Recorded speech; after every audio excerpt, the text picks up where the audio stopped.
അത് ആ സമുദായം ആ പാർട്ടി മറക്കുമോ? ആ വീഡിയോ ഓടിക്കൊണ്ടിരിക്കല്ലേ നിലമ്പൂരിൽ മുഴുവൻ. PV അൻവറാണോ? നിലമ്പൂർക്ക് പോയിട്ടില്ല ഞാൻ ഇതുവരെ.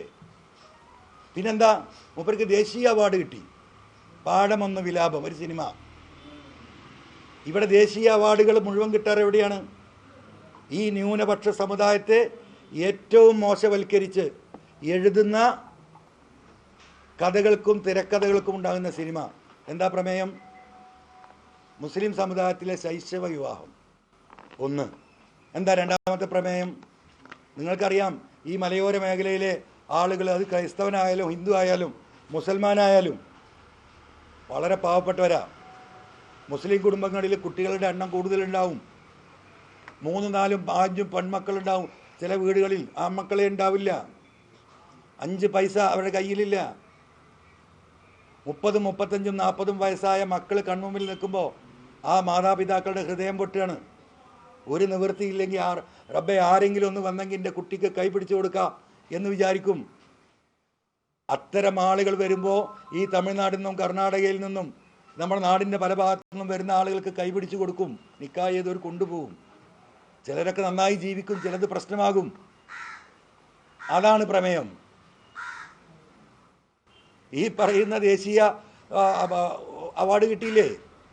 ഈ നാട് മുഴുവൻ കൊണ്ടു നടന്ന് ആഘോഷിച്ചില്ലേ? ഒരു സമുദായത്തെ ആ സമുദായത്തിൻ്റെ ഉള്ളിൽ നിന്നുകൊണ്ട് ഇതുപോലെ പ്രവർത്തിച്ചൊരു വ്യക്തി ഉണ്ടായിട്ടില്ല. അപ്പോൾ വിഷയം എന്തുകൊണ്ട് ഞാൻ അദ്ദേഹത്തെ വിജയിപ്പിക്കാൻ കഴിയില്ല എന്ന് പറഞ്ഞതിൻ്റെ പ്രധാന വിഷയം അതാണ്. മറ്റു കാര്യങ്ങൾ നിങ്ങളവിടെ അന്വേഷിക്കണം. അവിടുത്തെ റിയലിസ്റ്റികമായി ബന്ധപ്പെട്ട് നിൽക്കുന്ന സകലമാന ആളുകളും അദ്ദേഹത്തിനെതിരാ. കാരണം എന്താ? റിയൽ എസ്റ്റേറ്റ് കച്ചവടത്തിൽ എന്തെങ്കിലും തർക്കമുണ്ടായാൽ അപ്പം പുള്ളി ഒരു ഭാഗം അദ്ദേഹത്തിൻ്റെ അടുത്ത് ചെല്ലും. അനീതിയുടെ ഒപ്പം നിൽക്കുന്നവർ ആ ഒരു വിഭാഗത്തെ ഭീഷണിപ്പെടുത്തി പണം വാങ്ങുന്നു. ഞാൻ പറയുന്നതല്ല, അവിടെയുള്ള ജനങ്ങൾ പറയുന്ന, അതിൽപ്പെട്ടവർ പലരും ഈ കൂട്ടത്തിലുണ്ട്, ഈ നിൽക്കുന്ന കൂട്ടത്തിലുണ്ട്. അങ്ങനെ പൊതുസമൂഹത്വം പരിപൂർണമായും തള്ളിയ ഒരു വ്യക്തിത്വത്തിൻ്റെ ഉടമയാണ്. അദ്ദേഹത്തെ കൂട്ടി നിർത്തി തെരഞ്ഞെടുപ്പ് മത്സരിച്ച്, നിങ്ങളൊന്ന് ആലോചിക്കും, ഞാനെന്താ മത്സരിക്കാനില്ല എന്ന് പറഞ്ഞത്? ഞാൻ മൗനമായ പിന്തുണ കൊടുക്കാം. ഞാൻ രംഗത്ത് കൂടി വന്ന് മത്സരിച്ച് ജനങ്ങൾ കേൾക്കേണ്ട അടുത്ത പോയിൻ്റാണ്. ഇപ്പോൾ നിങ്ങൾ ആർക്ക് വേണ്ടിയാണ് മത്സരിക്കുന്നത്? നിങ്ങൾ പിണറായി സത്തിനെതിരാണോ എന്ന് പത്രലേഖകളും ബാക്കിയുള്ളവരൊക്കെ ചോദിക്കുന്നുണ്ട്. ഈ രാത്രി നടക്കുന്ന ഡിബേറ്റുകളിൽ അത് ചർച്ച നടക്കുന്നുണ്ട്. പത്രക്കാർക്കും കൂടിയുള്ള ഉത്തരാണ്. ഇപ്പം ഞാൻ പിന്തുണക്കുക, TMC, AITC അവരെ പിന്തുണക്കുന്നു. UDF ഞങ്ങളെല്ലാം കൂടെ കെട്ടിമറിഞ്ഞ് പ്രവർത്തനം നടത്തുന്നു. ഷൗക്കത്ത് ജയിക്കാൻ പോകുന്നില്ല. ഷൗക്കത്ത് പരാജയപ്പെട്ടാൽ എന്തായി? പിണറായി ഉണ്ടോ ഈ നാട്ടിൽ? പിന്നെ PV അൻവർ കഴിഞ്ഞ 9 മാസമായി ആവർത്തിച്ച് പറഞ്ഞുകൊണ്ടിരിക്കുന്ന കുടുംബാധിപത്യവും പിണറായിസവും മരുമോനിസവും പിന്നെ കേരളത്തിൻ്റെ മണ്ണിൽ മൂടപ്പെട്ടില്ലേ? PV അൻവർ ഉയർത്തിയ മുദ്രാവാക്യത്തിന് എന്തടിസ്ഥാനം? ഈ ഗവൺമെൻറ്റിനെതിരെ എന്ത് ജനവികാരം? തീർന്നില്ലേ രാഷ്ട്രീയം? 2026 തെരഞ്ഞെടുപ്പിൽ ഒരു മുടക്കുമില്ലാതെ ഈ ഗവൺമെൻറ് തിരിച്ചു വരൂലേ? അതിന് ഞാൻ കൂട്ടു നിൽക്കണോ? അതല്ല, ഞങ്ങൾ മാറി നിന്നുകൊണ്ട് ഈ പിണറായിസത്തിനെതിരെ ആ മലയോര മേഖലയിലെ ജനങ്ങൾ അനുഭവിക്കുന്ന വിഷയങ്ങൾ ഉൾപ്പെടുത്തി ഒരു പോരാട്ടം നടത്തി ഒരു 10-25,000 വോട്ട് എനിക്ക് ഏറ്റവും ചുരുങ്ങിയത് കിട്ടിയാൽ ഞാൻ ജയിക്കാൻ പോവാ. ഞാൻ സ്ഥാനാർത്ഥി പ്രഖ്യാപനത്തിലേക്ക് കിടക്കുക. അപ്പം 25,000 വോട്ട് എനിക്ക് കിട്ടിയാൽ എവിടെയാ പിണറായിസം? ചങ്കൂറ്റത്തോടെ കേരളത്തിലെ ജനങ്ങളോട് പറയാൻ പറ്റുക. 25,000 വോട്ട് ഞാൻ പറഞ്ഞ പിണറായിസത്തിനെതിരെ നിലമ്പൂരിലെ ജനങ്ങൾ പ്രതികരിച്ചത് കണ്ടോ? ഈ വോട്ടും UDFൻ്റെ വോട്ടും കൂട്ടിയ വോട്ട്, അതാണ് പിണറായിസത്തിനെതിരെയുള്ള വോട്ട്. അവിടെ ഈ പിണറായിസത്തിനെതിരെ ഒറ്റക്കെട്ടായി നിൽക്കാൻ ആഗ്രഹിക്കുന്ന ജനങ്ങളുടെ മുന്നിൽ ആര്യാടൻ ഷൗക്കത്ത് എന്ന് പറയുന്ന വലിയ ഒരു ബാരിക്കേഡ് നിൽക്കുക. ആ ബാരിക്കേഡിനെ മറികടക്കാൻ കഴിയില്ല. അപ്പം ഞാൻ അതിന് നിൽക്കണം. അതല്ല, എൻ്റെ വാതിൽ കൂടി അടച്ച് എന്ന് പറഞ്ഞപ്പോൾ ഞാൻ എന്താ ചെയ്യേണ്ടത്? ആരാ ഇദ്ദേഹത്തെ കൊണ്ടു കിടക്കുന്നത്? ഈ പറയുന്ന പ്രതിപക്ഷ നേതാവിൻ്റെ ചില കാര്യങ്ങൾ ഞാനിവിടെ സൂചിപ്പിച്ചു. ഇനി അദ്ദേഹത്തെക്കുറിച്ച് എന്താണ് മുസ്ലിം ലീഗിൻ്റെ പ്രവർത്തകരുടെ ഇടയിലെ അഭിപ്രായം?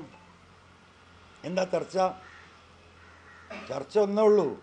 മുസ്ലിം ലീഗിന് 5ാം മന്ത്രിസ്ഥാനം കൊടുത്താൽ കേരളത്തിലെ അവസാനത്തെ മുഖ്യമന്ത്രിയായിരിക്കും കോൺഗ്രസിന് എന്ന് പറഞ്ഞ VD സതീശനായി UDF നയിക്കുന്നത് അല്ലേ? എപ്പോഴാണ് പറഞ്ഞത്? അൻവർ വഴിയരി കൂടെ നടന്നു പോകുന്ന UDF ഭാഗമല്ലാത്തൊരു മനുഷ്യർക്ക് വേണ്ടാത്തൊരു സ്ഥാനാർത്ഥിയെ നിർത്തിയാൽ അപകടം പറ്റുന്നേ പറഞ്ഞിട്ടുള്ളൂ. UDF അകത്ത് MLA ആയി നിന്ന് UDF ഭാഗമായി നിൽക്കുന്ന VD സതീശൻ പറഞ്ഞതിൻ്റെ വീഡിയോ നിങ്ങളെടുത്തിട്ടുണ്ടല്ലോ, അല്ലെങ്കിൽ എൻ്റെ അടുത്തുണ്ട്. ആ ലീഗുകാർ ഈ നേതൃത്വം അംഗീകരിക്കുമോ? ചർച്ചയല്ലേ അവിടെ? മൂന്നാമത്തെ കേസ്, ഇവിടെ ഏറ്റവും പ്രമാദമായ സരിത കേസ്. ആ സരിത കേസ് ഉണ്ടാകുമ്പോൾ ബഹുമാന്യനായ മുഖ്യമന്ത്രി ഉമ്മൻചാണ്ടി സാറിന് അദ്ദേഹം കൊടുത്ത സ്റ്റേറ്റ്മെൻറ്റ് എന്താ? അദ്ദേഹം നേരിട്ടുണ്ടോ എന്ന് എനിക്കറിയില്ല, ഇല്ല എന്ന് വിശ്വസിക്കാം. പക്ഷേ അദ്ദേഹത്തിൻ്റെ മുഖ്യമന്ത്രിയുടെ ഓഫീസിന് ഇൻവോൾവ് ആയിട്ടുണ്ട്. അതുകൊണ്ട് അദ്ദേഹത്തിൻ്റെ ധാർമ്മിക ഉത്തരവാദിത്തമുണ്ട്. ആരാ പറഞ്ഞത്? ഈ VD സതീശനല്ലേ? ഉമ്മൻചാണ്ടിയെ സ്നേഹിക്കുന്ന കോൺഗ്രസ്സുകാരാണ്. നമുക്കറിയാം, ബഹുമാനപ്പെട്ട ആര്യാടനും ഉമ്മൻചാണ്ടിയും ജ്യേഷ്ഠാനിയന്മാരെ പോലെ ജീവിച്ചവരാ. ആ ഉമ്മൻചാണ്ടി സാറിനെ ഈ സമൂഹത്തിന് മുമ്പിൽ UDF ഭാഗമായി ആ ഗവൺമെൻറ്റിൽ നിൽക്കുന്ന VD സതീശൻ അന്ന് പറഞ്ഞ വീഡിയോ ഓടിക്കൊണ്ടിരിക്കുകയാണ് അവിടെ. അപ്പോൾ സ്ഥാനാർത്ഥിയും സ്ഥാനാർത്ഥിയുടെ സംരക്ഷകനുമായി നിൽക്കുന്നവൻ രണ്ടും ഒന്നാണ്.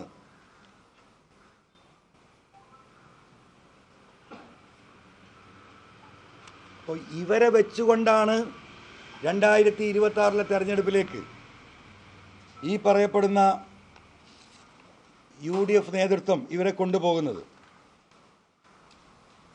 മൂന്നാമത്തെ കാര്യം, ഈ നേതൃത്വമാണ് മുന്നോട്ട് കൊണ്ടുപോകുന്നതെങ്കിൽ ഒരു കാരണവശാലും UDF ഇവിടെ ജയിക്കാൻ പോകുന്നില്ല. കാരണം ഇത്രയൊക്കെ പ്രതിസന്ധികൾ ഉണ്ടായിട്ടും എല്ലാവരും തീരണം എന്ന് പറയുമ്പോഴും, പ്രിയപ്പെട്ട രാഹുൽ മാങ്കൂട്ടം ഇന്നലെ വന്ന് നിങ്ങൾ ക്ഷമിക്കണമെന്ന് പറയുമ്പോഴും, ഞാൻ രാഹുലിനോട് പറഞ്ഞു ഞാൻ മത്സരത്തിലുണ്ടാവില്ല, ജനങ്ങൾ തീരുമാനിച്ചോട്ടെ, നിങ്ങളങ്ങനെ ഒറ്റപ്പെടേണ്ടവനല്ല, ഞാനിതിന് തീരുമാനമുണ്ടാക്കാൻ ലീഡർഷിപ്പുമായി ആലോചിക്കട്ടെ എന്ന് ഞങ്ങൾ തമ്മിലുള്ള സൗഹൃദ ബന്ധത്തിൻ്റെ പേരിൽ പറഞ്ഞിട്ട് പോയ ആ വ്യക്തിയെ മൂലക്കലാക്കിയിട്ട് ഇപ്പം പറയാണ് ഇനി വാതിൽ തുറക്കൂല, അടച്ചു എന്ന്. നിങ്ങൾക്കറിയോ, ഈ വാതിൽ അടച്ചിട്ട് ഒരു മാസമായിട്ടുണ്ട്. ഈ തെരഞ്ഞെടുപ്പ് വരും എന്ന് തുടങ്ങുന്ന ഘട്ടത്തിൽ ഈ വാതിൽ അടച്ചിട്ടുണ്ട്.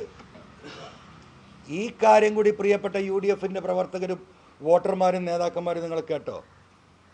ഞാൻ ഇദ്ദേഹം ഇങ്ങനെ തിരിഞ്ഞു നിന്നിട്ട് മുഖം തരാതെ പോകുന്നത് എന്താണ് എന്ന് ഈ സ്ഥാനാർത്ഥി പ്രഖ്യാപനത്തോട് കൂടിയിട്ട് ഞാൻ ആലോചിക്കുകയാണ്. ഞങ്ങൾ തമ്മിൽ അങ്ങനത്തെ ഒരു പ്രശ്നമില്ല, എല്ലാം ഹൃദയം തൊട്ട് തീർന്നാണ്. അപ്പോഴാണ് 2-3 ദിവസമായിട്ടുള്ള എന്താ പറയുക, എന്തോ സംതിങ് ബിഹൈൻഡ് ദിസ് എന്നുള്ള ഫീലിംഗ് നമുക്ക് വരുന്നത്. ആ ഫീലിംഗ്, ആ ചർച്ച എത്തിയിരിക്കുന്നത് കേരളത്തിലെ കോൺഗ്രസ് നേതാക്കന്മാർ, ജനങ്ങൾ, മലയോര കർഷകർ കൃത്യമായി കേട്ടോ. നിങ്ങൾ ആ ലോജിക്ക് ഞാൻ പറയുന്നത് ആലോചിച്ചോ. ഒരൊറ്റ ആളാണ്, സാക്ഷാൽ പിണറായി വിജയൻ.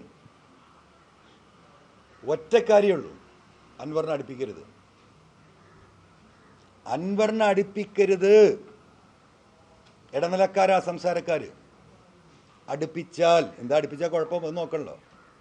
ഒന്ന്, അദ്ദേഹത്തിന് വായ തുറക്കാൻ പറ്റുന്നില്ല പലരും. ഈ അജിത് കുമാറിനെതിരെ ഈ പോരാട്ടം നടത്തിയിട്ട് UDF നേതൃത്വം ആ സമരം ഏറ്റെടുത്തോ? ഈ പോലീസിനെതിരെ നടത്തിയ ഏതെങ്കിലും സമരം ഏറ്റെടുത്തോ? ഇപ്പം എന്താ പറയുന്നത്? LDF നേതാക്കന്മാർ അദ്ദേഹം ഉയർത്തിയ ആരോപണങ്ങളൊന്നും കഴമ്പില്ലാതെ തെളിയിക്കപ്പെടാതെ പോയി. എങ്ങനെ തെളിയിക്കുക? അന്വേഷിക്കണത് ആരാ? പിണറായിൻ്റെ പോലീസ്. അതിനൊപ്പം നിൽക്കുന്ന പിണറായിൻ്റെ മറ്റ് പോലീസിലെ വിഭാഗങ്ങൾ, വിജിലൻസ്, ക്രൈംബ്രാഞ്ച്, ഇവരല്ലേ അന്വേഷിക്കുന്നത്. ആ അന്വേഷണം തെളിയിക്കപ്പെടുമെന്ന് നിങ്ങൾക്ക് തോന്നുന്നുണ്ടോ? തെളിയിക്കപ്പെട്ടില്ല എന്ന് മാത്രമല്ല, ഞാൻ കോടതിയിൽ പോകാൻ നിൽക്കുകയാണ്, ആ സ്റ്റേജിലാണ് ഇപ്പോൾ അതുള്ളത്. തെളിയിക്കപ്പെട്ടില്ല എന്ന് മാത്രമല്ല, ഈ പറയുന്ന അജിത് കുമാറിനെ DGP ആയി പ്രൊമോട്ട് ചെയ്യാൻ കേരളത്തിൽ നിന്ന് അയച്ച ലിസ്റ്റിൽ ഈ അജിത് കുമാറിൻ്റെ പേര്, ഞാൻ വിചാരിച്ചു അദ്ദേഹം ഈ വാർത്ത കാണാതെ പോയതായിരിക്കും. ഞാൻ അദ്ദേഹത്തെ വിളിച്ചു പറഞ്ഞു, ശക്തമായി എതിർക്കണം, ഇതൊരു പൊതുവികാരമാണ്. കേരളത്തിലെ രാഷ്ട്രീയം ചർച്ച ചെയ്യപ്പെടുന്ന അജിത് കുമാറിൻ്റെ ഈ വിഷയത്തിലാണ്. പക്ക നമ്പർ 1 ഫ്രോഡ് RSS. നിങ്ങൾ പ്രതികരിക്കണം പ്രതിപക്ഷ നേതാവേ. ഞാൻ ഏറ്റവും പറഞ്ഞു. എവിടെയെങ്കിലും ഒരു സമരങ്ങൾ കണ്ടോ? മിണ്ടിയില്ലല്ലോ. അവരുണ്ട് നിൻ്റെ പിന്നിൽ. എൻ്റെ പിന്നിൽ ആ IAS IPS ലോബി ഉണ്ട് സതീശൻ്റെ കൂടെ. മിണ്ടിയില്ല. 3 ദിവസം കഴിഞ്ഞ് ഈ തോന്നിവാസം മുഴുവൻ ഇവിടെ നടത്തി. 40,000-40,000 കേസുകൾ ഓരോ വർഷവും മലപ്പുറം ജില്ലയിലെ മനുഷ്യരുടെ പേരിൽ കള്ളക്കേസെടുത്ത് BJPയെ സന്തോഷിപ്പിച്ച ഇതേ സുജിത് ദാസ്, ഈ കള്ളക്കടത്തിനും കൊലപാതകത്തിനും ബാക്കി നിന്ന സുജിത് ദാസ്, മരം മുറിച്ച സുജിത് ദാസ്, എല്ലാ അന്വേഷണവും തള്ളി അദ്ദേഹത്തെ തിരുവനന്തപുരത്ത് വീണ്ടും അതിൻ്റെ 3-ാമത്തെ ദിവസം വിളിച്ചിരുത്തി. ഈ VD സതീശൻ പ്രതിപക്ഷ നേതാവ് മിണ്ടിയോ? മിണ്ടൂല. അപ്പം ഇതൊരു നെക്സസിൻ്റെ ഭാഗമാണ്. ഇത് വലിയ ഗൂഢാലോചനയുടെ ഭാഗമാണ്. പ്രിയപ്പെട്ട വോട്ടർമാർ, നിങ്ങൾ മനസ്സിലാക്കുക, ഒരു കാരണവശാലും PV അൻവർ ഈ പറയുന്ന UDFൻ്റെ വാതിലടക്കാൻ കിട്ടിയ ചാൻസിൽ തുറക്കാത്തെയും അടക്കാത്തെയും വാതിൽ പൂട്ടിക്കഴിഞ്ഞു. ഇനി ഞാൻ എന്താ ചെയ്യേണ്ടത്? ഇനി ഞാൻ സ്വയം കൊലക്ക് നിന്ന് കൊടുക്കണോ?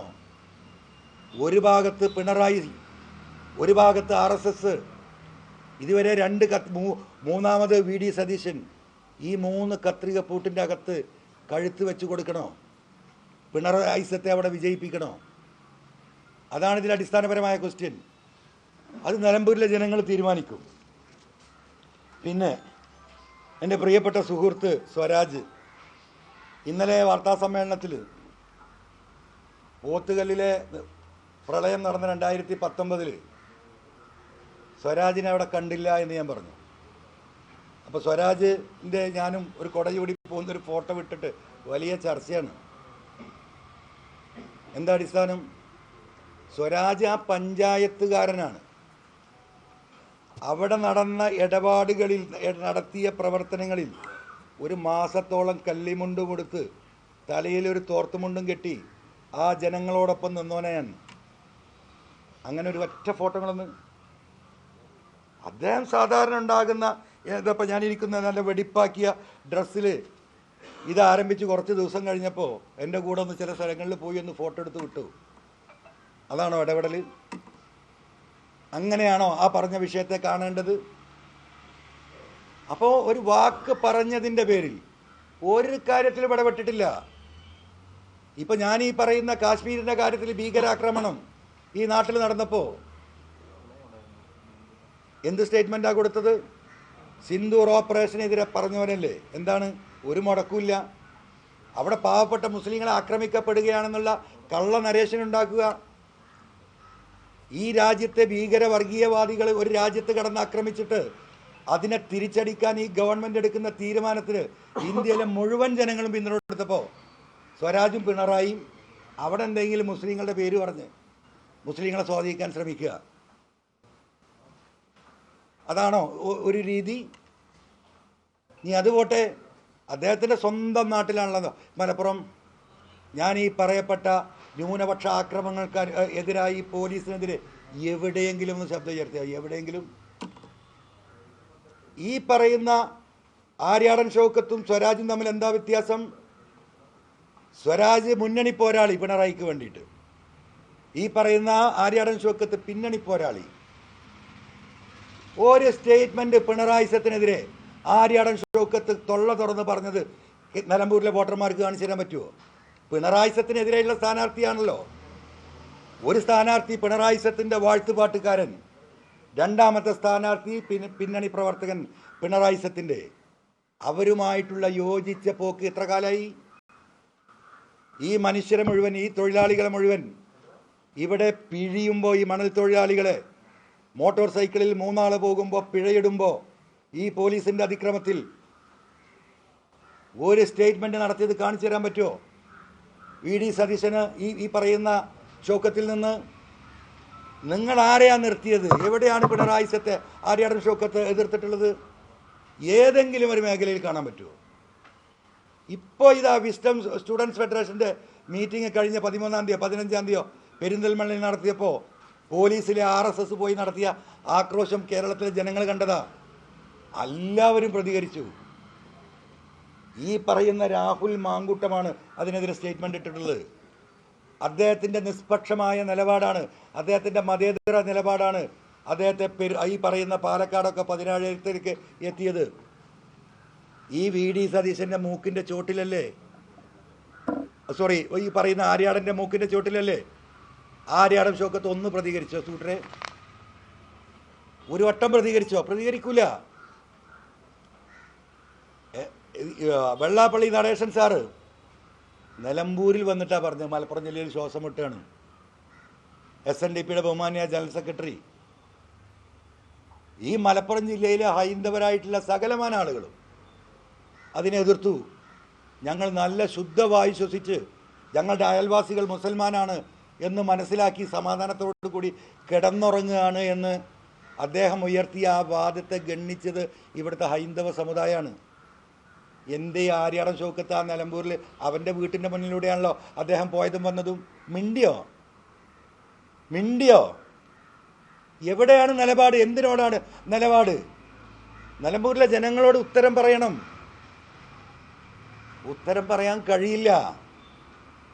CPM-ഉമായിട്ട് ചർച്ച നടത്തിയെന്ന് ഞാൻ പറഞ്ഞു. അതല്ലേ വലിയ ഇതായി വന്നത്. എത്ര ചർച്ചകൾ ഇപ്പോഴും നടത്തിക്കൊണ്ടിരിക്കല്ലേ? എന്തിനേറെ പറയുന്നു, മണിപ്പൂരിൽ നമ്മുടെ സഹോദരങ്ങളെ വെട്ടി വെട്ടി വെട്ടി വെട്ടി കൊന്നും മൂലക്കലാക്കുമ്പോൾ പച്ച മനുഷ്യനെ കത്തിക്കുമ്പോൾ കേരളത്തിൽ ആദ്യമായിട്ട് നിങ്ങൾ കേട്ടോ, മുഴുവൻ ജനസമുദായത്തെയും സാമൂഹിക നേതാക്കളെയും മത നേതാക്കളെയും രാഷ്ട്രീയക്കാരെയും വിളിച്ച് കേരളത്തിൽ ആദ്യമായിട്ട് അതിനെതിരെ പ്രതിഷേധത്തിന് നേതൃത്വം കൊടുത്തത് PV അൻവറ. അതിലേക്ക് വന്നിട്ടില്ല. മൂപ്പര് വേറെ പോയി നടത്തി കുറേ ദിവസം കഴിഞ്ഞിട്ട്. അന്ന് CPM-ഓ LDF-ഓ തീരുമാനമെടുത്തിട്ടില്ല കേരളത്തിലൊട്ടാകെ പ്രതിഷേധം നടത്താൻ.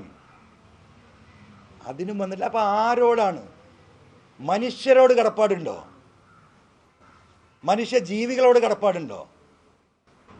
അപ്പോൾ ഒരാൾ പിണറായി സത്തിൻ്റെ ഏറ്റവും വലിയ വക്താവ് മതത്തെ നിന്ദിക്കും, എന്തും ചെയ്യും. എന്താ കാരണം? VS പിണറായി പ്രശ്നങ്ങളുണ്ടായത് നിങ്ങളുടെ കയ്യിലൊക്കെ എൻ്റെ വീഡിയോസ് ഉണ്ടല്ലോ. കൊറിയയിലെ മറ്റേ നേതാവ് ചെയ്തതുപോലെ ഏതൊരു ഉന്നുണ്ടല്ലോ, VS-നെ വെട്ടി പട്ടിക്കിട്ട് കൊടുക്കണം എന്ന് പറഞ്ഞോനാ ഈ പറയുന്ന സ്വരാജ്. എന്തിനു വേണ്ടിയാ? സ്വരാജിന് അങ്ങനെ അഭിപ്രായമൊന്നും ഉണ്ടാകുമെന്ന് എനിക്ക് തോന്നുന്നില്ല. ഈ പിണറായിയെ സന്തോഷിപ്പിക്കാൻ. അതുകൊണ്ടാണല്ലോ ഇപ്പോൾ കയറി കയറി കയറി കയറി ഇവിടെ എത്തിയത്. അത് നിലമ്പൂരിലെ ആ VS-നെ സ്നേഹിക്കുന്ന ആയിരക്കണക്കിന് പാവപ്പെട്ട സഖാക്കൾ അവിടെ ഉണ്ട്. ആ വന്ധ്യവയോധികനായ മനുഷ്യൻ അന്നും അദ്ദേഹം പോരാടി. എന്തിനാ? കമ്മ്യൂണിസ്റ്റ് പാർട്ടിയുടെ ഉള്ളിലെ പിണറായി വിജയൻ അടക്കമുള്ള മുതലാളിത്ത ചായ്വിനെതിരെ അദ്ദേഹം നടത്തിയ പോരാട്ടമാണ്. ആ പോരാടിയ യഥാർത്ഥ കമ്മ്യൂണിസ്റ്റുകാരനായ VS-നെ വെട്ടിക്കൂട്ടി പട്ടിക്കിട്ട് കൊടുക്കണം എന്ന് പറഞ്ഞവനാ അവിടെ സ്ഥാനാർത്ഥിയായി വരുന്നത്. VS-ൻ്റെ ആ പോരാട്ടം അന്ന് വിജയിച്ചിരുന്നെങ്കിൽ ഇന്ന് കമ്മ്യൂണിസ്റ്റ് പാർട്ടിക്ക് ഈ മുതലാളിത്ത പാർട്ടിയായി മാറുന്ന അവസ്ഥ ഉണ്ടാവില്ലെന്നു. അദ്ദേഹം അത് വളരെ വിദൂരത്ത് കണ്ടു, തടയപ്പെടേണ്ടതാണെന്ന് മനസ്സിലാക്കി. ഇപ്പോൾ വാസവൻ എന്താ പറയുന്നത്? അദാനി ഞങ്ങളുടെ പാർട്ട്ണറാണ്. നിങ്ങളൊന്ന് ആലോചിക്കണം. അപ്പോൾ അദാനി അവരുടെ പാർട്ട്ണറാകുന്ന മേഖലയിലേക്ക് ഈ പാർട്ടി സഞ്ചരിക്കുന്നു എന്ന് മനസ്സിലാക്കിയ പച്ച മനുഷ്യനായ VS അച്യുതാനന്ദൻ അതിനത് എതിർത്തു. ആ എതിർത്തയിൽ ഈ എന്നും എന്താ പറയുക, സൗകര്യം കിട്ടുന്ന ആളുകളെ കൂടെ ആളുണ്ടാവുള്ളൂ. ഇപ്പോഴും ആളാണ് നടക്കുന്നത്. നാട്ടിലങ്ങനെയാണ്. അപ്പോൾ പിണറായിയുടെ കൂടെ കൂടിയാൽ ബിരിയാണി തിന്ന, അച്യുതാനൻ്റെ ഒപ്പം കൂടിയാൽ എന്താണ്? കട്ടൻ ചായയും ഉണക്കമീനും കഞ്ഞിയാണ്. അപ്പോൾ അദ്ദേഹം എന്ത് തീരുമാനിച്ചു? ബിരിയാണി കഴിക്കാൻ. ആ ബിരിയാണി കൂട്ടമാണ് ഇന്ന് കേരളത്തിലെ ഇടതുപക്ഷ പ്രസ്ഥാനത്തിൻ്റെ അടിത്തറ വെട്ടിക്കൊണ്ടിരിക്കുന്ന ഈ പറയുന്ന പിണറായിയും മരുമോനിസും കുടുംബാധിപത്യം. ഒരു പാർട്ടിയെ ചവിട്ടി താഴ്ത്തി കാൽക്കീഴിലാക്കി പാർട്ടിയുടെ ഉന്നതരായ നേതാക്കന്മാരെ നോക്കുകുത്തിയാക്കുകയാണ്. പാർട്ടിയുടെ സംസ്ഥാന ഓഫീസ് ഉദ്ഘാടനം ചെയ്യുമ്പോൾ പാർട്ടിയുടെ ചരിത്രത്തിൽ, ഇന്ത്യയുടെ, ലോകത്തിൻ്റെ കമ്മ്യൂണിസ്റ്റ് ചരിത്രത്തിൽ ഉണ്ടാകില്ല. ആ രാജ്യത്തെ ഏറ്റവും വലിയ പാർട്ടിയുടെ നേതാവിനെ സാധാരണക്കാരായ സഖാക്കളുടെ കുടിൽ നോക്കുകുത്തിയാക്കി ഈ പിണറായിയും മരുമോനും കൂടി ആ പാർട്ടി ഓഫീസ് AKG സെൻറ്റർ ഉദ്ഘാടനം ചെയ്തിട്ട് 2 ആഴ്ചയെ കഴിഞ്ഞിട്ടുള്ളൂ. ഈ സഖാക്കൾ ഇത് സഹിക്കുമോ? അതല്ലേ ഞാൻ പറയുന്ന കുടുംബാധിപത്യം. അതിന് എന്നെ കൊല്ലാൻ വന്നിട്ട് കാര്യമുണ്ടോ? ഈ സഖാക്കൾക്ക് വേണ്ടിയാണ് പറഞ്ഞത്. ഞാൻ ഇന്ന് വരെ കമ്മ്യൂണിസ്റ്റ് പാർട്ടിയെക്കുറിച്ച്, സഖാക്കളെക്കുറിച്ച് ഒരക്ഷരം എനിക്കതിരെ അഭിപ്രായം ഞാൻ പറഞ്ഞിട്ടില്ല. പാവപ്പെട്ടവരാ, പ്രിയപ്പെട്ട സഖാക്കളെ എന്ന് പറയാതെ ഞാൻ പൊതുയോഗങ്ങളിൽ പ്രസംഗിക്കാറില്ല, അന്നും ഇന്നും. അത് നിലമ്പൂരിലെ ജനങ്ങൾ കാണാതിരിക്കുമോ? അപ്പം 2 പിണറായികൾ, ഒന്ന് മുഖം മൂടി അണഞ്ഞ പിണറായി, ഒന്ന് മുഖം തെളിച്ചു വെച്ച് പിണറായിക്ക് വേണ്ടിയിട്ട് പോരാട്ടം നടത്തുന്ന മറ്റൊരു പിണറായി. സ്വരാജല്ല മത്സരിക്കുന്നത്, പച്ചയായ പിണറായിയാണ് മത്സരിക്കുന്നത്. അതിൻ്റെ നേരെ പിന്നിൽ അതിൻ്റെ നിഴലാണ്. അത് ജനങ്ങൾ തീരുമാനിക്കട്ടെ. ഞാൻ അവസാനിപ്പിക്കുകയാണ്. നിങ്ങളുടെ എല്ലാ ചോദ്യത്തിനും ഉത്തരം പറഞ്ഞിട്ടേ പോവുള്ളൂ. ഇന്നലെ പറഞ്ഞതുപോലെ ഞാൻ അവസാനിപ്പിച്ച് പോകുന്ന പ്രശ്നമില്ല. കാരണം പ്രശ്നങ്ങൾ തീരട്ടെ എന്ന നിലക്കാണ് എൻ്റെ പാർട്ടിയുടെയും എൻ്റെ വിഷമം, എൻ്റെ വികാരവും ഇന്നലെ പറഞ്ഞു പോയത്. ഇന്ന് ഇവിടുന്ന് മാറുന്ന പ്രശ്നമില്ല. നിങ്ങൾക്ക് ന്യായമായ എന്ത് ചോദ്യങ്ങളും ചോദിക്കാം, ആ ചോദ്യത്തിന് ഉത്തരം പറയും. 1-2 കാര്യം കൂടി സൂചിപ്പിച്ചുകൊണ്ട് ഞാൻ അവസാനിപ്പിക്കുകയാണ്. പിന്നെ നമുക്ക് സംസാരിക്കാം. മറ്റൊരു കാര്യം, ഇതിൽ